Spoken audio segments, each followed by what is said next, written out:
লাঠি মেরে থাকা এই দেশটার বক্তব্যগুলোকে কাট করে মিডিয়ায় ছাড়ছে যেন আব্দুর রাজ্জাকের নামে মামলা হয়, তাকে যেন গ্রেফতার করানো হয়, মুজাফফরকে যেন গ্রেফতার করা হয়, মুজাফফরের নামে যেন মামলা হয়, এদেরকে জেলখানায় ঢুকাতে হয়।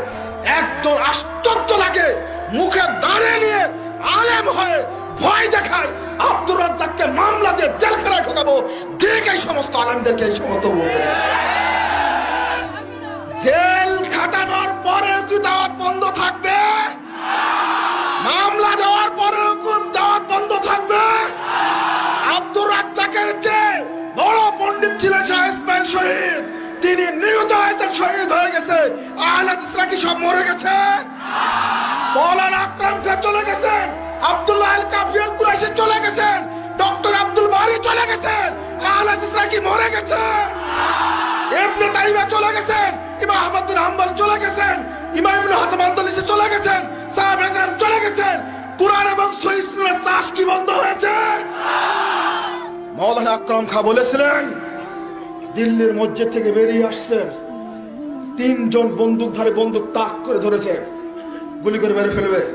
মৌলানা আকরাম কথা, থামো, আমাকে গুলি করছে মনে? শুনে রাখো, বন্দুকের গুলি দেখায় আমাকে ভয় দেখিয়ে লাভ নেই। এই বন্দুক দিয়ে আমিও পাখি মেরেছি, লাভ নেই। আমাকে হত্যার আগে কথাটা শুনে নাও, তিনজন বন্দুকধারীর হাত থেকে বন্দুক পড়ে গেছে। মানে রেখো, আমি আকরাম খান বলছি, যদি এই দেশে আমাকে যদি হত্যা করা হয়, আমার দেহ থেকে যত কোনা রক্তের ফোঁটা বের হবে, যত কোনা রক্ত বের হবে, ততজন আকরাম খান এই দেশে জন্মগ্রহণ করবে। এক আব্দুর রাজ্জাকের নামে মামলা করে কোনো লাভ হবে না। আল্লাহ লাখো আব্দুর রাজ্জাক কিন্তু এই সবকে তৈরি করে দেবেন, লাখো জামিয়া সালাফিয়া তৈরি করে দেবেন ইনশাআল্লাহ।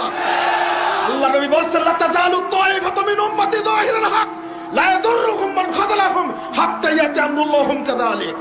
শুনে রাখো হে সাহাবীরা, আমি বলে যাচ্ছি, সর্বদা একটি দল হকের উপরে বিজয়ী থাকবে, বিরোধীরা তাদের কোনো ক্ষতি করতে পারবে না।